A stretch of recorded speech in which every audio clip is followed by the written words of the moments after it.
ये अपनी बेटी को लेकर के बिहारी जी के मंदिर में आए और समय आने पर वो उत्सव भैया दूज, दूसरा क्या राखड़ी वाला त्योहार, रक्षाबंधन वाला, तो सब बहनें अपने भाइयों के राखी बांधे और इसके तो कोई भाई था नहीं। तो इसने पूछा, माँ मेरा भाई कहाँ है, मैं भी तो अपने भाई के राखी बांधूंगी। सो माँ ने कह दिया, बेटी तेरा भाई इतना निष्ठुर है कि आता ही नहीं और जम के वहीं मंदिर में बैठा है और वृंदावन में। तेरे भाई का नाम बांके बिहारी है। अब उसको तो पता नहीं कि प्रतिमा के रूप में कि मूर्ति के रूप में है। अब इसको जो कोई पूछे कि तेरा भाई कौन है, तब वो आजकल घर नहीं आता, मम्मी से खटपट हो गई है, वो वृंदावन में ही रहता है, बांके मेरा भाई है। और इसका विवाह हो गया। किसका? विशाखा का। पहली दोज पड़ी भैया दोज। प्रातः से शाम तक प्रतीक्षा कर रही है, भाई आएगा तो ही पानी पीऊंगी, इंतजार कर रही है। संध्या के 4 बज गए, भाई आया नहीं, प्रतीक्षा कर रही। घर के लोगों ने कहा, बहू कुछ खा पी ले, का भाई आएगा तभी मुझे कुछ खाना पीना है।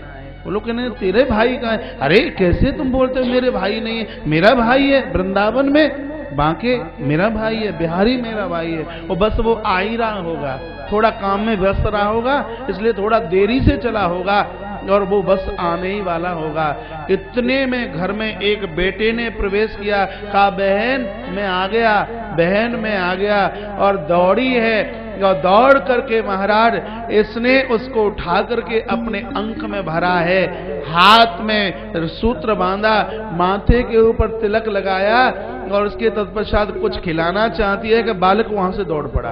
और जैसे ही बालक दौड़ा तो वो बहन पीछे दौड़ी, का भैया क्या मुझसे गलती हो गई, तू क्यों भाग रहा है? अरे कुछ खा तो ले, कुछ खा तो ले। ससुर ने देखा कि बहू पगली हो गई क्या, और जैसे ही भाई को पकड़ने के लिए इसने हाथ आगे बढ़ाया, धड़ाम से नीचे गिरी और उस बच्चे में से भगवान प्रभु बांके बिहारी प्रकट हो गए और उसको अपने कंठ से लगा लिया।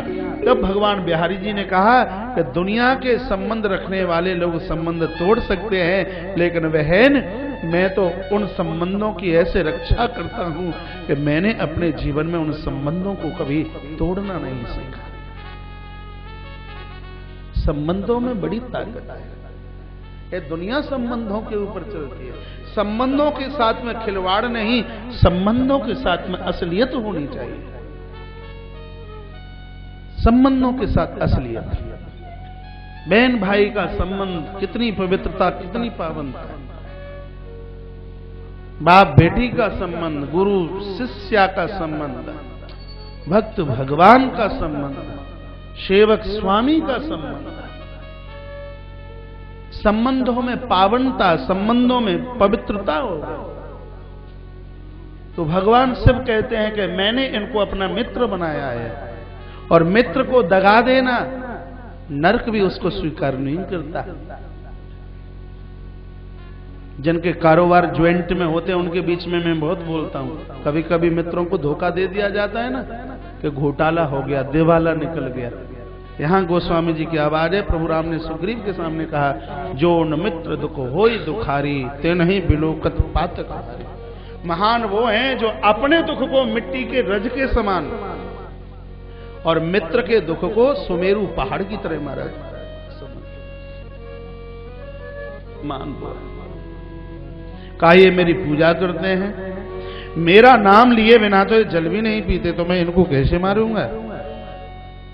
कभी भी नहीं। इसलिए आप यहां से चले जाइए, और ये संभव नहीं है।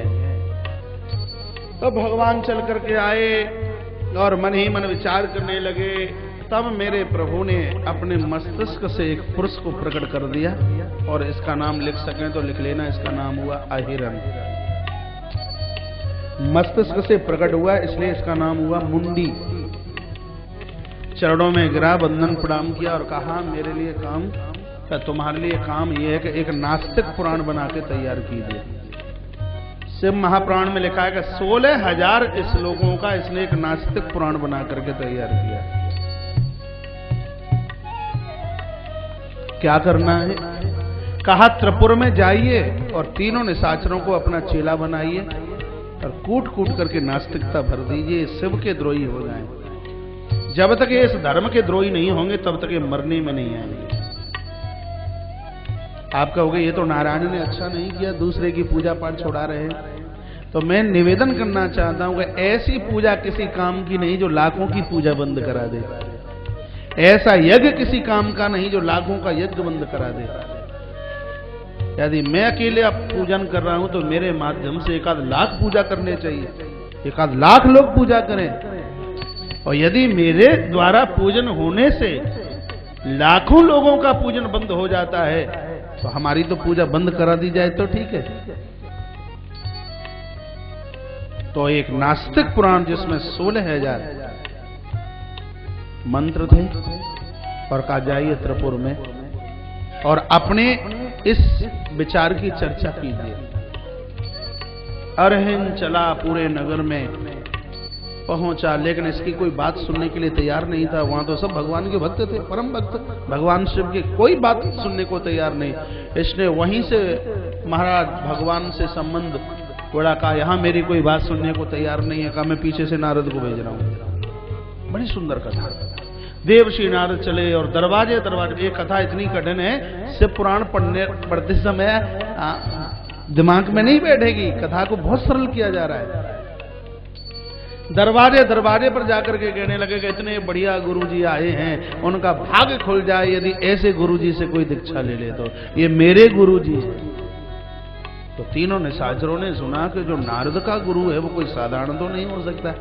कभी कभी ऐसा हो सकता है ना कि लोग सोचते हैं कि प्रधानमंत्री ने, मुख्यमंत्री ने, नेता अभिनेता ने जिस साधु से दीक्षा ले ली है तो वो तो अपने आप में न जाने कितना महान होगा।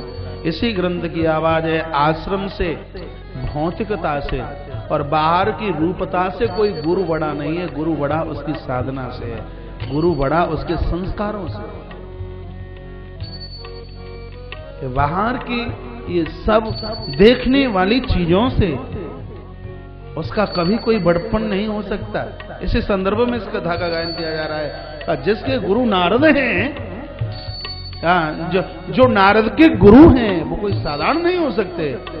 सो तीनों के तीनों आए और मुंडी अहिरन के चरणों में वंदन प्रणाम किया। का बहुत लंबे समय से हम भगवान शिव की पूजा करते हैं, लेकिन हमने सुना है गुरु के बिना कल्याण नहीं है, तो हम आपके दरबार में आपसे दीक्षा लेने के लिए आए, आप हमें मंत्र दे दीजिए। अब ऐसे तो हम किसी को दीक्षा देते नहीं, लेकिन आप संभ्रांत सम्राट है, बहुत अच्छे हो, हम आपको मंत्र तो दे देंगे, लेकिन आपको त्रवाचा भरनी पड़ेगी। जो हम जो कहेंगे क्या उसका आप पालन करोगे? हाँ बिल्कुल करेंगे, क्यों नहीं करेंगे, संकल्प कीजिए। सो 3 बार कहा कि हमारे गुरुजी जो कहेंगे वो ही करेंगे, वो ही करेंगे, और आप जो कहेंगे वो ही हम करेंगे। त्रवाचा में वादित हो गए। तो 16,000 श्लोकों का वो नास्तिक पुराण आप लिख सकें, वो ही नास्तिक अहिरन इस कलिकाल में ऋचवाक नाम से आकर के बना। ये सम्राट हुआ महाराज नास्तिकों का। ऋचवाक, ऋच माने मीठा और वाक माने वाणी। नास्तिकों की आवाज आप सुनिए, पहले इतनी मीठी सी लगती है, लेकिन उसके पीछे कुछ भी नहीं है, पूतना जैसी आवाज। कौन है? हम लला की मौसी हैं, लेकिन उसका पीछे छिपा क्या है? क्या कहा? सबसे पहले कहा कि शंकर जी की जितनी प्रतिमा है सब उखाड़ उखाड़ करके सरोवर में फेंक दीजिए। ये सब ढोंग है, ये सब आडंबर है, ये सब मिथ्यावाद है। लोगों को पीने के लिए दूध नहीं और तुम ये पत्थर के ऊपर दूध की धार छोड़ देते हो।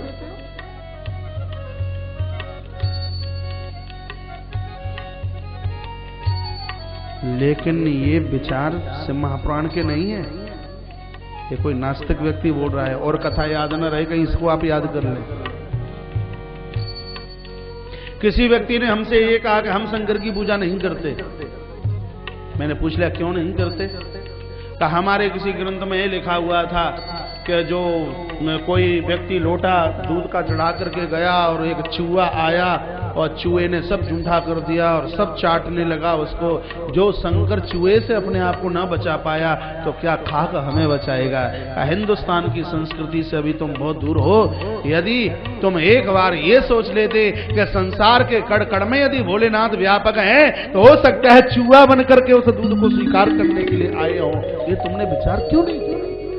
चूहे भी तो वो बन सकते हैं। नास्तिकता का प्रवचन किया गया। का शंकर की जितनी भी पिंडियां हैं सब उखाड़ उखाड़ करके फेंक दीजिए सरोवर में। और का अपने पति की पूजा करना जघन्य अपराध है। नारी दुनिया में वही धन्य है जो पर पतियों का पूजन करती है, उनका मान और उनका सम्मान करती है। तीसरा वाक्य ये था कि अपने ऊपर जो खर्च कर लिया जाए यही जिंदगी का सर्वोच्च फल है, और जो दूसरों को खिलाता रहा ये तो उसकी मूर्खता, ये तो उसकी अज्ञानता है। कमाए खुद और खाए दूसरे। इस संस्कृति की कमी आज विदेश में नहीं है, इन विचारों की कमी विदेश में नहीं है। विदेशी व्यक्ति मां के लिए नहीं जीता, विदेशी व्यक्ति पिता के लिए, विदेशी व्यक्ति भाई और बहन के लिए नहीं जीता। विदेशी व्यक्ति के विचार यही है कि जो कमाया है उसको अपने ऊपर खर्च कर लेगा। लेकिन मेरे हिंदुस्तान की माटी में एक रिक्शा चालक, रिक्शा चलाने वाला भी व्यक्ति जानता है तो बहन का आदर क्या है, भांजी का आदर क्या है, माता पिता का आदर क्या है। यहां तो गरीब से गरीब व्यक्ति जानता है। तत्पश्चात ये कहा कि स्वप्न में भी मठ मंदिर में जाना नहीं है, स्वप्न में भी कभी किसी बड़ों का आदर करना नहीं है। माता पिता तब तक पूजने के लायक हैं जब तक वो कमा कमा करके हमें दे रहे हैं, और यदि वो हमें कुछ देने के लायक नहीं है तो बोल दिया गया कि उनका पेट भरना एक जघन्य अपराध हो जाएगा। लेकिन सड़क पर मेरी इस आवाज को लोग सुन रहे होंगे तो अचंभा मान रहे होंगे, कारण महाराज बोलता क्या है कि भंग खा के दुनिया गया।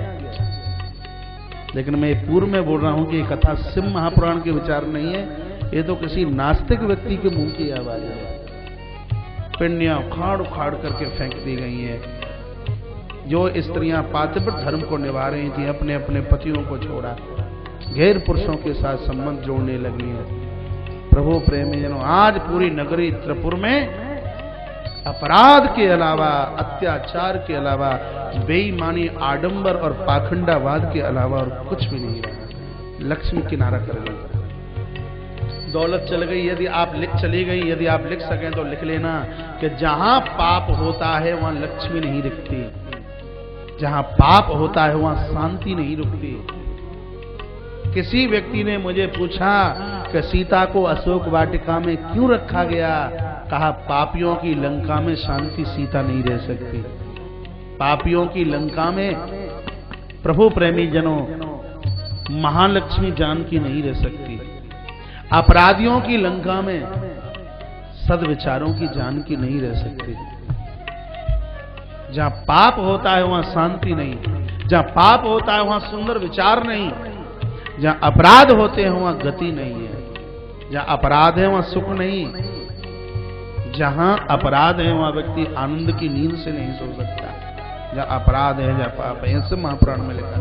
लक्ष्मी महाराज किनारा कर गई, और जब ये स्थिति हुई है नारद तो अपना काम बना करके आ गए, और इधर देवता भी प्रभु के पास आए और कहा, प्रभु जी मौका बहुत बढ़िया है, हमने अपनी आंखों से देखा है वहां तो शंकर को गालियां निकाली जा रही। देवी देवताओं को, गुरुजनों को गालियां निकालना एक गौ हत्या का पाप हम कमा रहे हैं। हमारे गुरु वो ही नहीं है जिनसे हमने दीक्षा ली है। इस दुनिया का हर संत हमारा गुरु है। सबका आदर कीजिए, सबका मान सम्मान कीजिए। जो विहार से कभी ये वाक्य मत निकाल देना कि हमारे गुरु बड़े तपस्वी हैं, लेकिन उनके गुरु के पास में वो नहीं है जो हमारे के पास में है। हरि हर निंदा सुने ही जो काना, वो ही पाप गौ घात समाना। एक स्त्री कितनी भी पतिव्रता क्यों ना हो, लेकिन दूसरे के पति का अपमान करने का अधिकार उसके पास नहीं है। हम गुरु भक्त, अपने इष्ट के भक्त क्यों ना हो, लेकिन फिर भी किसी दूसरे देव और दूसरे गुरुजनों का अपमान और उनके लिए कुछ कहने का अधिकार भगवान ने हमें कभी भी नहीं दिया। तो आज इतना अत्याचार और इतना अपराध यहां हो रहा था, तब भगवान शिव के पास पहुंचे और कहा, देख लीजिए एक बार अपने चेलों को क्या हो रहा है। देख लीजिए। और भोलेनाथ ने देखा, महाराज भ्रुकुटी चढ़ गई और कहा चिंता न कीजिए, अब ये पापी बच नहीं पाएंगे। व्यक्ति जीवित तब तक है जब तक महाराज वो सत्कर्म में लगा हुआ है, अच्छे कार्यों में लगा हुआ है। अब आप चिंता न कीजिए, इनका अंत समय है, अब ये बच नहीं पाएंगे। तैयारी कीजिए और मेरे लिए एक सुंदर रथ की व्यवस्था की जाए। तो सर्वदेव में दिव्य रथ की महाराज यहाँ स्थापना की जा रही है। बड़ा सुंदर रथ, और मुझे लगता है कि गुरुदेवों के द्वारा दिया गया आशीर्वाद ही, उनके द्वारा आशीर्वाद का दिया गया कवच, जिसका कोई भेदन नहीं कर सकता। ऐसा सुंदर दिव्य रथ बताया कि सूर्य और चंद्रमा ये इन पहियों के आरे के रूप में, जिनको आपकी भाषा में जैसे साइकिल का पहिया और वो पतली पतली, उसमें क्या बोलते हैं आपकी भाषा में उसको? हाँ, तार पतली पतली, बीच में हब होता है और पहिए के वो आसपास पतली पतली। हमारे व्रज में, वृंदावन में उसको तान बोलते हैं, तार से। तो एक पहिए में 16 थी और एक में 12 थी। जिसमें 16 हैं वो सूर्य की 16 कला, वो चंद्रमा की 16 कला, और जिसमें 12 थी महाराज वो सूर्य की 12 कला थी। सारथी के रूप में गरुण का भाई अरुण बैठा हुआ था। 6 ऋतुएं भी इसमें अपना अपना काम कर रही थी। संवत्सर अपना काम कर रहा था। ऐसा दिव्य सर्व देव में ये दिव्य रथ की महाराज स्थापना की गई। और तत्पश्चात भगवान ने कहा, हे देवताओं, मेरे रथ को तुम खुद अपने हाथों से खींच करके लेकर के चलोगे।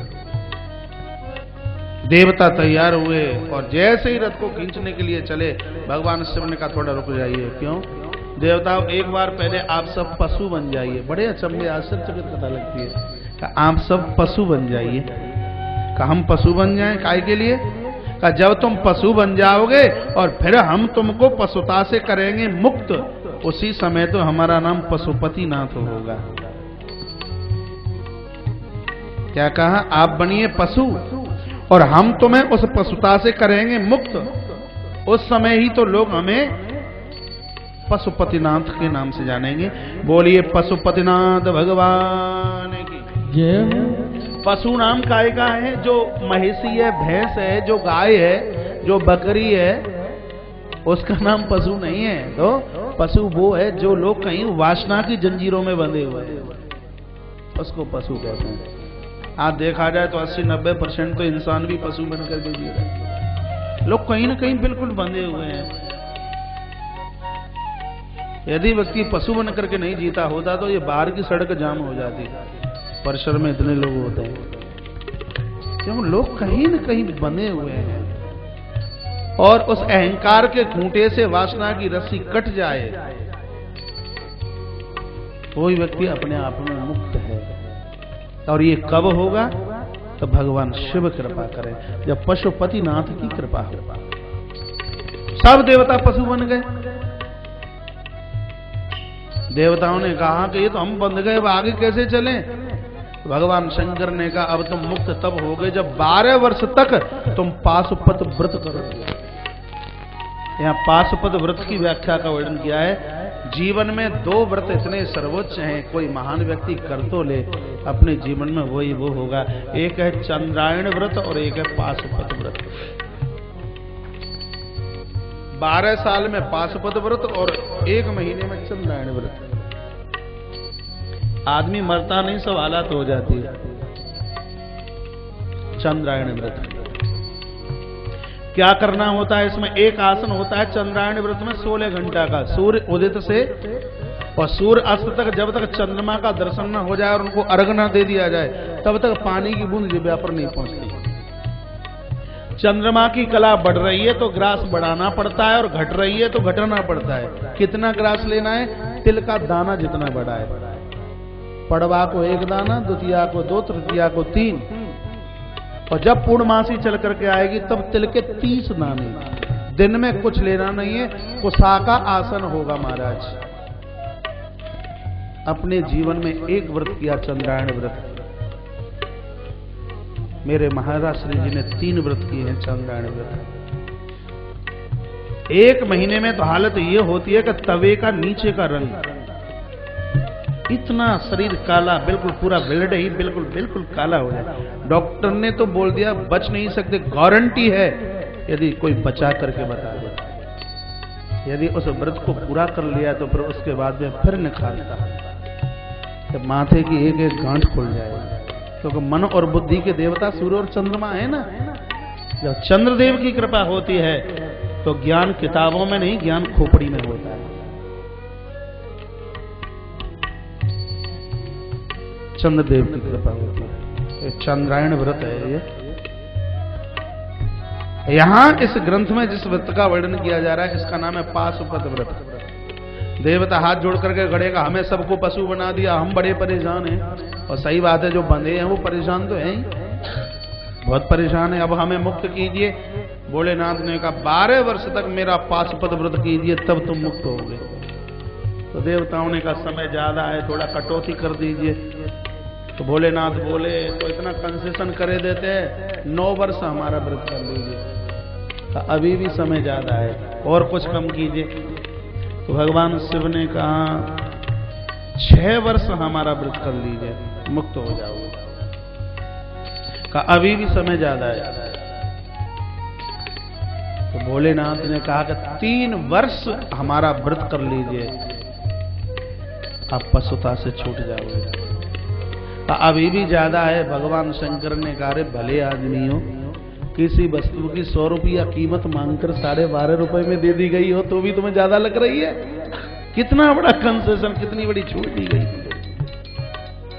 3 वर्ष तक पति और पत्नी, बहन भाई जैसा संबंध बनाकर ये पाशुपत व्रत करते हैं। शिव महापुराण में लिखा है जिस व्यक्ति ने अपने जीवन में एक व्रत भी कर लिया है, अंत समय में उन महानुभावों को पृथ्वी पर लेने के लिए स्वयं साक्षात भगवान शिव प्रकट हो गए। यदि आप कर सकें तो इस पुराण में से मंत्र में लिखाई देता हूं। व्रत ना भी कर पाए तो पूरे महीने, सावन के महीने में शंकर जी के ऊपर लोटा चढ़ाइए और इस मंत्र का उच्चारण कीजिए। थोड़ा बहुत आप जब कर सकते हैं तो इस मंत्र का उच्चारण कीजिए, राजा है। और यदि 3 वर्ष में एक कठोर व्रत आपने कर लिया, ये सब ये पूजा पाठ ये बाबाजियों के ही काम नहीं है, ये आपके लिए भी जरूरी है। वृत्तियों में सुधार चल करके आएगा। देखिए मंत्र ओम नमः शिवाय शुभम कुरु कुरु शिवाय ओम शिवाय नमः ओम। ओम नमः शिवाय शुभम कुरु कुरु शिवाय नमः ओम। ये पाशुपत व्रत का ये दिव्य, ये महान मंत्र देवताओं को दिया। देवताओं ने 3 वर्ष तक एक ही स्थान पर कठोर इस मंत्र का जप किया। प्रभु ब्रह्मजन भगवान शिव की कृपा से 3 वर्ष के तत्पश्चात महाराज देवता पशुता से बाहर हुए, तब भगवान शिव का एक नया नाम हुआ। क्या? बोलिए पशुपतिनाथ भगवान की। जो इस जीव को संसार के कर्म बंधनों से मुक्त कर दे, ऐसे भगवान अभयदानी महाशिव है। आइए एक क्षण भगवान शंकर के नाम के साथ में हाथ खोलिए। भोले बाबा को सजो दरबार, भक्तों दर्शन राधे।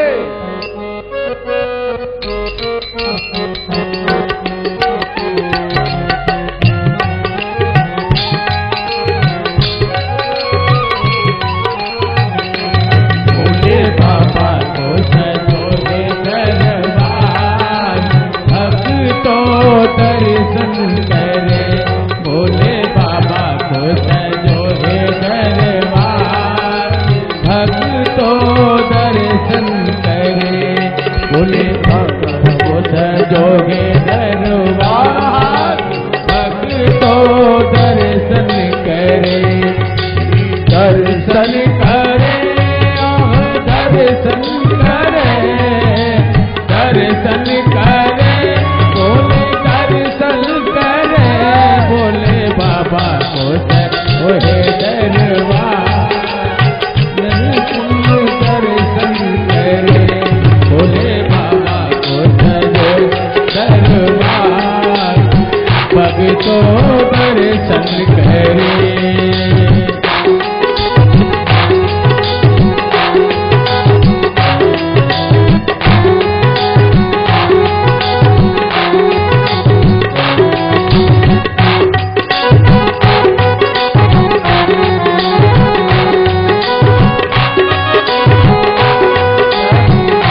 तेरू पे गंगा जी की धार, भक्तों दर्शन करे, तेरू पे गंगा जी की धार, भक्तों दर्शन करे, भोले बाबा को सजो है दरबार, भक्तों दर्शन करे, भोले बाबा को सजो है दरबार, भक्तों दर्शन करे।